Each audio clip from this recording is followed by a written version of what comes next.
This is the boy down there, the Playmaker Silence, and we're back again for another week to talk some college football. This week we're talking about the Big Ten, and pretty much we're going to really discuss is it between Ohio State or can Jim Harbaugh finally reach the mountaintop? And the Wild Wild West in the Big Ten is pretty much says it all. So who we going to pick? Me and Dallas. We're going to talk about the Big Ten conference. So sit back, relax, do whatever it is that you got to do. Put on a YouTube video, do some homework, eat whatever it is, because we're going to talk about the Big Ten. We ain't going to take too much of your time. So enjoy the show.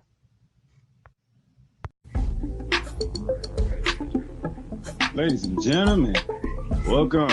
We are back down there to Playmaker Silence, Dallas Glenn, college football. How you doing, sir? Doing good. How about you? I'm good.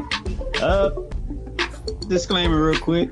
If you're a Big Ten fan of any team in the Big Ten, don't get too sensitive because Dallas is going to take some shots and they might actually hurt. So be prepared because we are talking about the Big Ten. And, you know, Ohio State won the Big Ten last year. They won the Rose Bowl. They beat Washington. But Urban Meyer left, so we have a new head coach.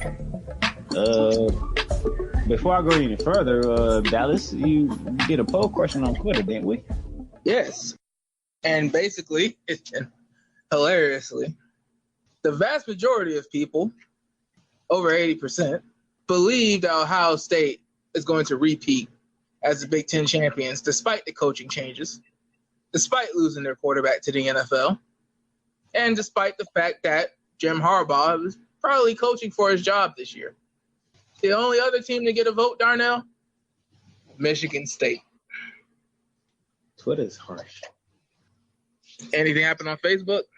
So the whole thing with Ohio State, I think the fact that Ohio State quarterback will be Justin Fields from Georgia. He's a dual threat guy, so you know keeping a dual threat is still intact at Ohio State. So that on Facebook it wasn't. He had some votes, but there's a lot of opinions out here. You know, anywhere from Ohio State getting blown out by another unranked team. Somebody's just okay. You know, some people do believe that this is the year for Harbaugh to get it done, but they're not betting on it. As they shouldn't. Some people think Iowa was going to win the West. I mean, damn, have you looked at the West? Some people got Wisconsin not coming out of there. You know, one guy broke it all down. Like he said, don't sleep on Penn State. I will sleep on Western. Jesus. So yeah, it's like the Big Ten. Look, like there's a lot of questions going on. Do you have like a lot of people from up north in the Facebook groups that you're in? Like a lot of diversity in opinion for a conference that, you know, hasn't really mattered. One guy actually said that does the Big Ten really matter? Yeah, like I mean, they mattered the very first year of the playoff, and ever since then. Oh, and I had some people say that they will be out of the playoffs for another year. Let's talk about this real quick. Darnell, how the hell did the Big Ten win the inaugural college football playoff championship? And they share with the Pac-12 the horrible distinction of being the only Power 5 conference to have their conference champions not be in the playoff multiple years. Oh, well, you know, the Big 12. But the weird thing about that is once the Big 12 made a conference championship game, they've been in every year. It was really that simple. I mean, it's the year Penn State won it. Ohio State got in. Constraint the schedule, all that other BS. But Ohio State got snubbed in favor of an independent team and a team from the Big 12 that everybody knew was going to get smoked by Alabama. How do we all know Oklahoma is going to get smoked by Alabama and the Big Ten champion still isn't better than Oklahoma? They were 13-1, Darnell. Look, And the hell, let me find it. What was the one? Oh, Purdue. Hell, it was a conference opponent on the road. unranked.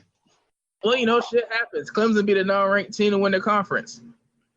The year after, Iowa did it to them.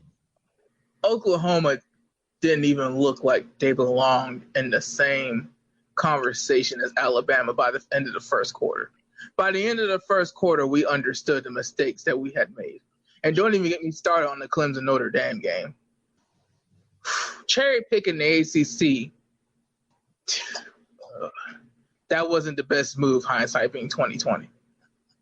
But, hey, that's what we're working with. We're talking about a conference where the overall favorite is a team that has a new quarterback that just got to the school, just got to the system, and the system itself is changing because Urban Meyer retired again because of scandal. Again.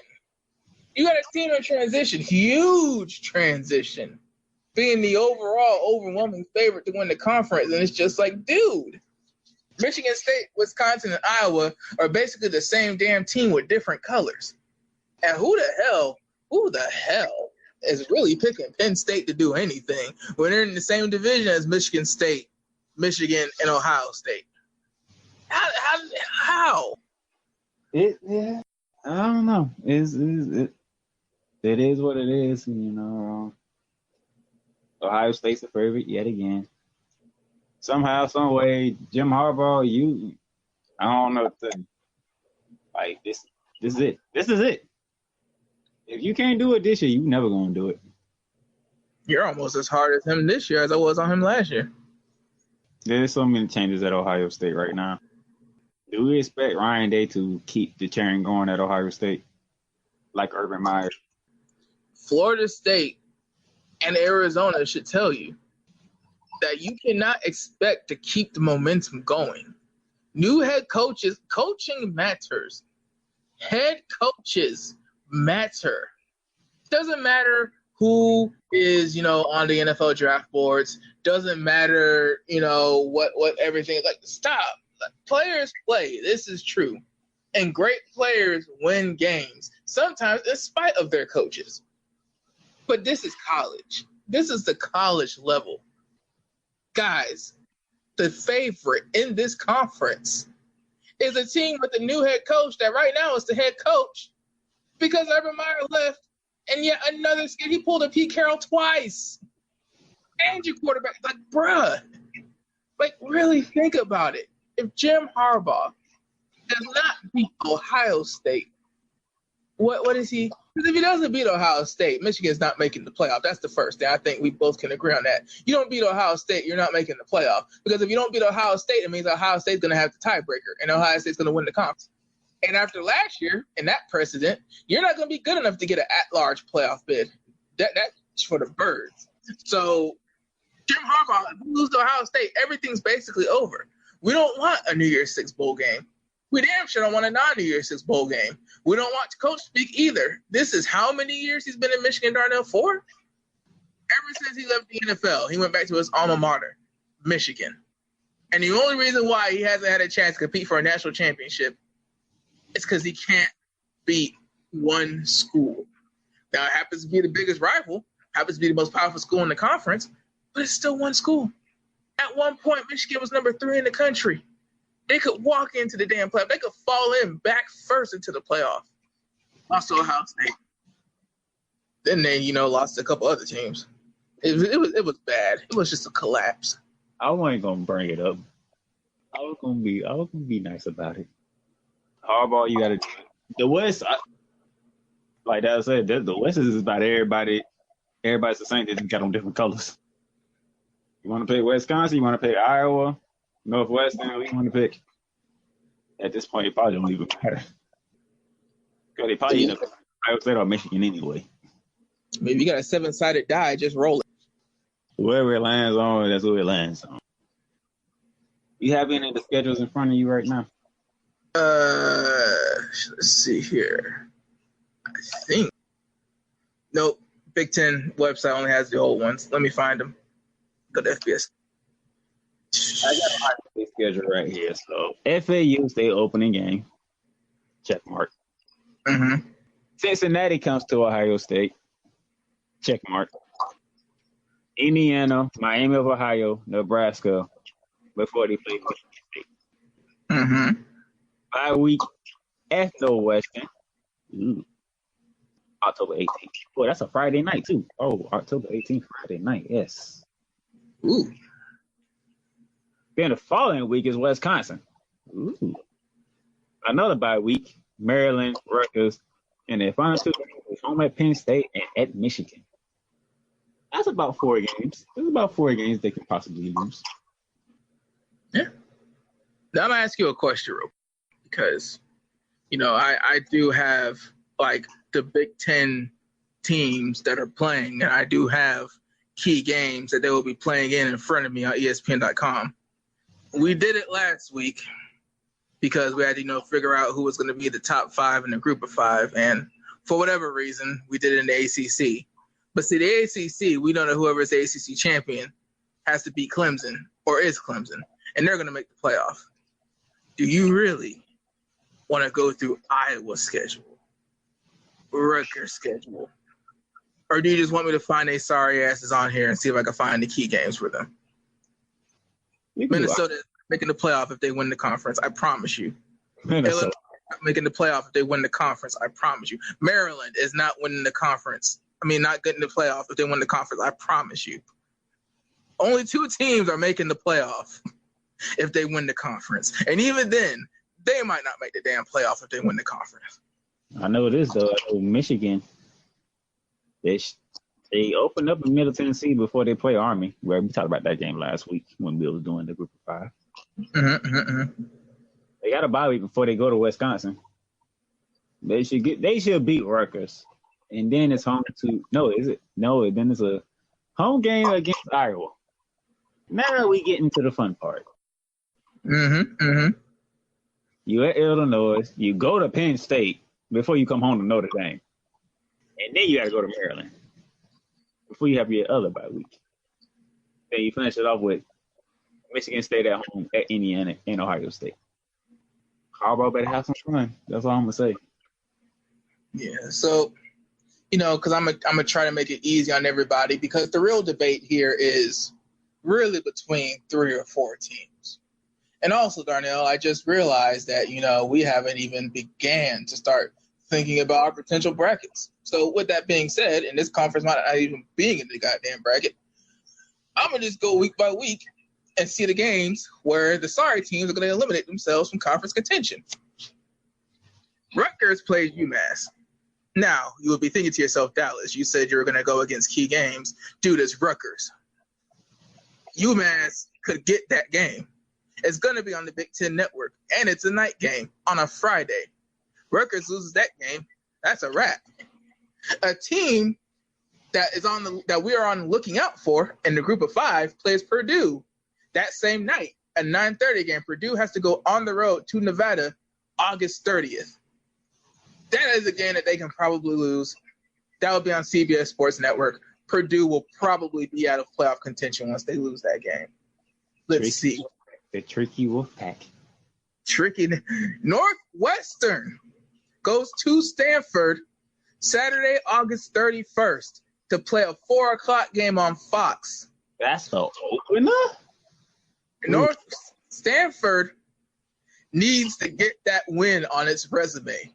They need to run down Northwestern's throat and beat the absolute brakes off of them. They have been rebuilding for too long. Northwestern is going to be out of playoff contention once they lose that game. Let's see here. A very tricky one, depending on how Syracuse rebounds after losing all that talent. Saturday, September 7th. 12:00 p.m., a noon game, unlisted on TV because they know what's about to happen. Syracuse must face Maryland at Maryland. Ooh. Maryland had to host a team that won double-digit games last year. Darnell, they will be out of playoff contention. Start right there, because I'm gonna give you Penn State. I'm gonna give you the stretch Penn State got to go through. from September 14th all the way down to October 26th. Mm-hmm. Pittsburgh at Maryland, Purdue at Iowa, Michigan at Michigan State. Penn State will be out of playoff contention. Purdue, September 7th, noon game. They host Vanderbilt.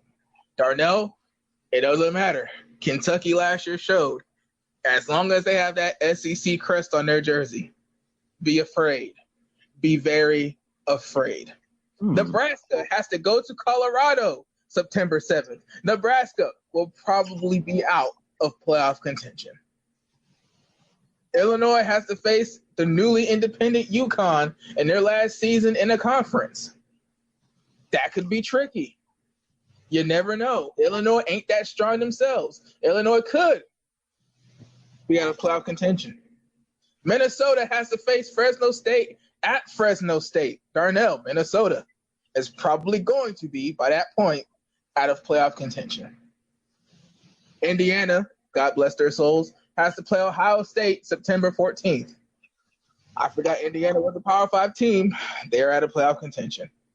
Maryland has to play Temple that same week. Ooh, Penn State has to play Pitt, but you mentioned that. That'll be a fun stretch. Minnesota gets to play Georgia and Southern. Triple option. Damn, what a schedule. Northwestern has to go to UNLV goes to Northwestern. They'll probably get that, but UNLV is always tricky. Let's see here. Did you mention that Michigan State has to play Arizona State? I have no idea. Matter of fact, what is they schedule? Let me look at their schedule. Yeah, Michigan State's a contender. Find their whole schedule. I don't have to blow through them. Iowa has to play Iowa State at Iowa State. Iowa State, more than likely, will be out of playoff contention. Purdue, God bless the dead, Darnell. They have to host TCU September 14th. By the end of week 5, Purdue will for sure be out of conference contention. I don't think I want to be that team after what Ohio State escaped TCU last year, and they got another Big Ten team on their schedule. Yeah, I'm expecting TCU to. Northern Illinois. People, watch out for this. Northern Illinois has to travel to Nebraska. That will be a Fox game on FS1 Saturday, September 14th. Circle it. That's important. Nebraska could be out of conference contention. Did you just say a team that we talked about in the group of 5? I did. A group of 5, somebody outside looking in. The only MAC team that will have a shot to do anything relevant, it's Nebraska. If you can name me one impact player on Nebraska, I will retract. Okay. Schedule. Oh, my goodness. Matter of fact, that Arizona State game is the beginning of a stretch that I'm looking like, oof. So they home to Arizona State. They got to go to Northwestern. Indiana's sandwich in between, but they at Ohio State, at Wisconsin before they fight. They can win at least one game, which would be Indiana, but the motherfucker, they might be out of playoff contention. Nebraska at Illinois. Cannibalism at its finest. One of those teams for sure may be worrying about if they're in bowl contention. Rutgers has to host Boston College September 21st, my birthday and Belize Independence Day. Rutgers could be worrying about being in bowl contention. All right, I got check this. Ooh, my goodness, Iowa. So I ain't looking at Wisconsin's schedule yet, but I'm looking at Iowa's schedule. And I'm thinking Wisconsin might have the shot to win it because Middle Tennessee on the 28th of September, then at Michigan, home to Penn State, home to Purdue, and at Northwestern before they go on the bye week. You know what? Let's be fair. Go ahead and find Wisconsin's schedule because Wisconsin isn't going to be ass. Wisconsin plays that style of football where you're guaranteed to at least be bowl eligible. That being said, if you can chew up the clock and play defense, it doesn't matter what level of football you're on. You have a chance to win games you're not supposed to win. So who are Wisconsin's key games for the rest of the season? Going from September 28th. Open up against South Florida on the 30th of this month. Ooh. In Tampa. With their style of football, they should run away with that game. South Florida can't hang. Not all 60 minutes. And then tricky Central Michigan is coming to Wisconsin. Again, they are tricky, but it's one of those things where it's like, how do you keep a tricky team off the field? So they have a bye week, and then Michigan. Their bye week is week 3? Yeah, that was bye week. Oh, God. Oh, wait. Hold on. I don't know about that. Home to Michigan, home to Northwestern, home to Kansas State, home to Michigan State, at Illinois, at Ohio State before they had their second bye week. Pound the rock. And after that bye week, home to Iowa, at Nebraska, home to Purdue, at Minnesota to finish out. Pound the rock. That's the only way you'll survive. Do not try to outthrow those teams, even though they probably can't outthrow themselves. Just pound the rock. That is, well, now, back to our rush schedule programming of wondering which teams are even going to make a bowl, Darnell. Another instance of cannibalism, September 28th, to be decided which time it'll be. Purdue has to host Minnesota. Northwestern goes to Nebraska. At that point, Nebraska is going to be looking kind of dry. And that's after Northwestern plays at Wisconsin. Yeah, I mean, but dude, Nebraska is a bounce back game. Nebraska is in a perpetual rebuilding mode right now. Well, no. Let me chill because that one guy that only beat Auburn. That one guy that beat Auburn. And Pat Fitzgerald, you better do something because UNLV, Michigan State, at Wisconsin, at Nebraska before they have another bye week. Indiana and Rutgers, October 12th. That might be their bowl game at this point. Then after October 18th, they're pretty much in the conference schedule. Notre Dame is going to face Michigan. That's a big game. Yeah, that's the only big game because Liberty is going to Rutgers, and Rutgers is probably going to drop that one to screw that pooch. God bless Rutgers. I don't see a game on here Rutgers is supposed to win. UMass at Northwestern, that's supposed to be a cupcake. However, I just looked at Purdue's schedule, and I don't think you noticed this, but yeah, Purdue's going to be. The 3 games that you said about Purdue, they all back-to-back. Bro, I'm not going to lie to you, Darnell. You said I was going to take shots, and I've been taking shots, but, this one I have to be serious. I don't see how the hell Rutgers went 1-11 last year. They lost every conference game and lost every game in their division. And let me see. What game did they even win? Hold on. They beat Texas State to open up the season. They blew the hell out of Texas State. They beat Texas State 35-7, then proceeded to get their ass handed to them every week after that game. Rutgers will not make the playoff. They will not make the New Year's Six. They will not win their division. They will not be in contention for their division, which means they will not be in contention for their conference. And damn it if I say, I don't know what the hell the student athletes of Rutgers football team will be doing in December, but they'll probably be going to class because they will not be getting ready for a bowl game. I wish there was an NIT for football, but Rutgers wouldn't even make that. That's damn bad. Look, just looking at these schedules, it's pretty much whoever's coming out of the East between Ohio State and Michigan in the Big Ten. The only way I see the Big Ten championship game being exciting, and I use exciting loosely because the style of football will be actually quite boring. It has to be one of those classic Iowa or Wisconsin years. The tight ends for Iowa have to be working at full cylinder. The running game has to be going, or Wisconsin has to be running that like old school twin tight end and just run it forward. Like just north-south smash mouth football. Like the only way the game is going to be competitive is if a team that is used to playing big opponents and is used to playing heavyweight football gets a spread team like Ohio State or gets a pro-style team, I use that term very loosely, like Penn State. That's the only way it's really going to even be competitive. If it's not Wisconsin or Iowa, you're basically having a blowout in a weak conference and hoping that you blow out. Ohio State has to blow everybody out. I think that the precedence that's been shown the past 2 years and the 1 year where Penn State didn't get in, like, dude, like, Ohio State is going to have to, with that spread offense, if they keep the spread offense, you're going to have to blow everybody out the frame. Justin Fields is going to have to be a Heisman contender. Because the Big Ten, once the Big Ten schedule starts, it's easy pickings.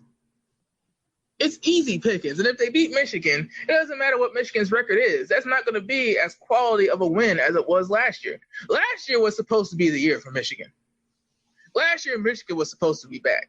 And when Ohio State got that game and ended up finishing the season 13-1, and the only loss they had was an upset to a conference rival on the road. Yeah, they were unranked. But, dude, it was a conference rival on the road. They didn't lose to Liberty. They didn't lose to FAMU. They didn't lose to Oregon State. Dude, they lost to a conference rival. Somebody they play every year. Every dog has their day. That being said, if it's not Ohio State, I don't see how a Big Ten champion makes the playoff. ESPN has Ohio State as the favorite. Has ESPN even made their way too early mock bracket yet? I don't think so. Nope, I take that back. Nope, I take that back. They got Michigan winning 10.5 games and Ohio State winning 8.7. Wait, what? So they saying this is Michigan. This is Harbaugh's year. They got Ohio State winning 8 games? Yep. Jesus. Michigan is about 4 or 5 games that could go either way. Man, seeing Ohio State in a regular bowl game. When's the last time that we saw Ohio State in some throwaway December bowl? This is why it's a prediction. It's a guess. But yeah, this is Jim Harbaugh. This is your year, sir. For ESPN has a Michigan, Wisconsin. So who? So they're saying Michigan, Wisconsin for Big Ten championship. Do you agree with that? Wisconsin, yes. Michigan, that's it's. I'm gonna put reference to this, so y'all bear with me because this is what me and Dallas do. It's almost like Drew McIntyre, man. I defend Harbaugh in Michigan. You say what it is, and it's what it is. Like, how long can somebody defend a team or a person before they have to say, you know what, it is what it is? Can James Franklin get out of his own way? I think James Franklin ain't gonna have the talent this year.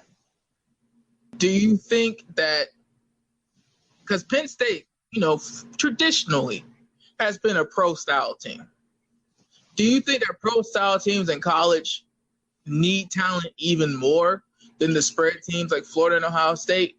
Or do you think that them being pro-style somehow, some way gives them an advantage? I'll say because it's football. In college, you gotta have the athletes. The reason why Urban Meyer's been successful is because the talent that he recruits is ridiculous. And then on top of that, when you have a spread offense, Urban Meyer is all about speed. Imagine if Al Davis could have caught on to the spread offense. Because, see, the vertical offense that Al Davis built was still made for professional football. The route concepts were simple, like 3-5-7 literally means somebody's running a 3, somebody's running a 5, and somebody's running a 7, and all that stuff. But the spread, Al Davis's love for speed, Al Davis's love for just pure athleticism and a quarterback who could gun it down deep. Al Davis should have been a spread offense like guru. Urban Meyer has taken a lot of Al Davis's concepts and moved it to the spread offense, and he did it at 2 schools. Now, Bowling Green, I don't know if he was doing the spread at Bowling Green, but I do know at Florida and Ohio State at the big-time level, he was running a spread offense, and he had track stars. Like, his skill position players were always first- or second-round prospects. Forget Utah. Did he run the spread at Utah? How you think they beat Alabama? Oh, yeah, they did run the spread at Utah. Alex Smith. Alex Smith at Utah State. Steve Smith went to Utah, though. I think it was Utah, Alex Smith. 'Cause he had a quarterback. He had a quarterback, but it wasn't Alex Smith. You sure? I think it was Alex Smith. Man. Okay, so when I do this, Because they go to Utah. that's the year Alex Smith got drafted. He was like the top 8. So who was the motherfucker that went to Utah State and got drafted high? That I don't know. Yeah. Well, wait. So how the hell did Alex Smith turn into went from a spread quarterback at Urban Meyer's offense to what the hell he became? Yep, he went to Utah. The Utah Utes. How the hell did he go from running a spread offense for Urban Meyer to being a check down Charlie? That was when Utah was still part of the Mountain West. Before they went on to bigger and better things. Yep. Damn. Who the hell was relevant from Utah? Okay, well, I look at Utah State notable alumni. But yeah, dude, I mean, but James Franklin, I don't know. He had things going in the SEC when he was at Vanderbilt, but the SEC is a different conference. The SEC, you need to learn how to play big boy football and play it quick because everybody in the SEC is going to the league. They're at least getting an invite to a training camp. Like everybody on the SEC team is at least going to get a tryout. They might not make the team. They might even make a training camp roster, but everybody is going to get a tryout. No other conference can say that. No other conference can say any dude that plays is going to get a tryout. I mean, you got dudes from the SEC that have like 22 receptions for 348 yards being 7th round picks because they played in the most competitive conference in football. But in the Big Ten, it's like, everybody's playing old school football. There's a difference between playing smash mouth football and playing old school football. The Big Ten, they really just run forward. They don't, they might do an off tackle every now and then. It's really boring. I mean, they're still throwing the short routes to tight ends. I mean, the Iowa tight ends, both of them went in the first round because them MFers can block and catch. Like, dude, they still have blocking tight ends at Iowa. Like, the Big Ten is the only conference really spitting out tight ends that could block like that. Matter of fact, they got 2 drafted this past draft. Exactly. That's what I mean. Like, dude, like the Big Ten is still playing 60s football. The Big Ten is still playing 3 yards in a cloud of dust. And when you throw the ball, 3 things can happen, and 2 of them are bad. In this SEC, Nick Saban, as soon as he got a quarterback, started lighting people up. Florida, even though they play a smash mouth spread. Georgia, even though they play a smash mouth spread. When their quarterbacks can handle the workload, they light people up. They have the receivers for it. With the Big Ten, it's like, okay, we know Ohio State's got some receivers because they run a spread, but who else has a receiver that's that good? Who else has a receiver that is going to be good for 50 catches and 650 plus yards? Who like? We don't know that in the Big Ten. So with Penn State being down, with Penn State still having to get over the things that they have to get over, it's kind of hard to recruit. And when you run a pro-style offense, you need a quarterback that can get a pro-style offense coming out of high school. And you need a line that can hold for at least a 3, 5, or 7-step drop. And you need receivers that can run the right route. You need tight ends who can stay in the pass block and catch a route. And I don't know how much longer it's going to be because when James Franklin had Saquon, it was perfect because Saquon is the perfect West Coast offense running back. Then Saquon had a dude behind him that wasn't as good, but he was ready. Now it's like, dude, do you even have the running back needed to get a pro-style offense really going? That's what it is. I got Michigan, Wisconsin. What you got?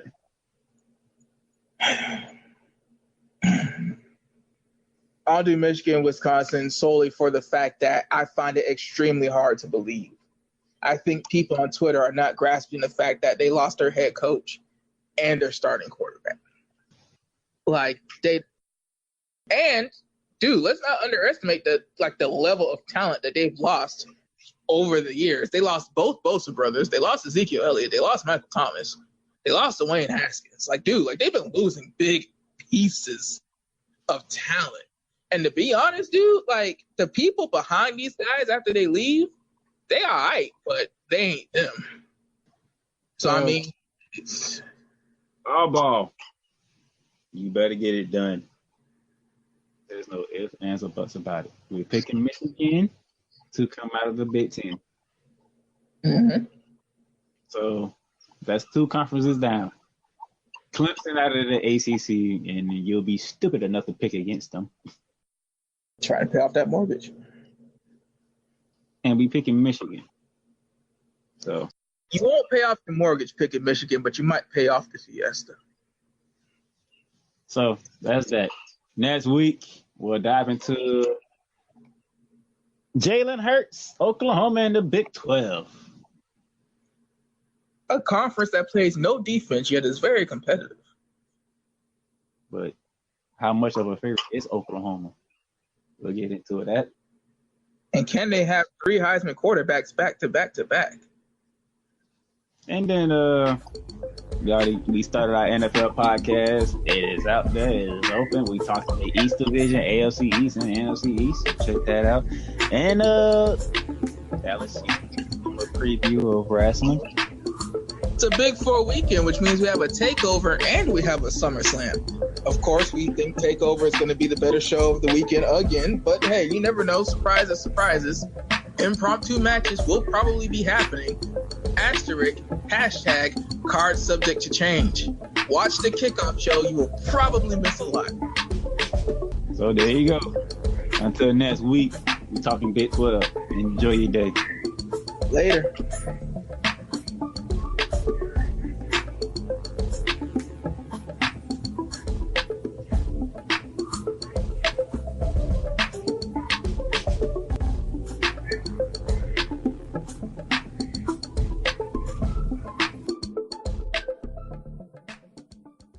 The podcast you just heard was made using Anchor. Ever thought about making your own podcast? Anchor makes it really easy for anyone to get started. It's a one-stop shop for recording, hosting, and distributing podcasts. Best of all, it's 100% free. Sign up now at anchor.fm/new. That's anchor.fm/new to get started.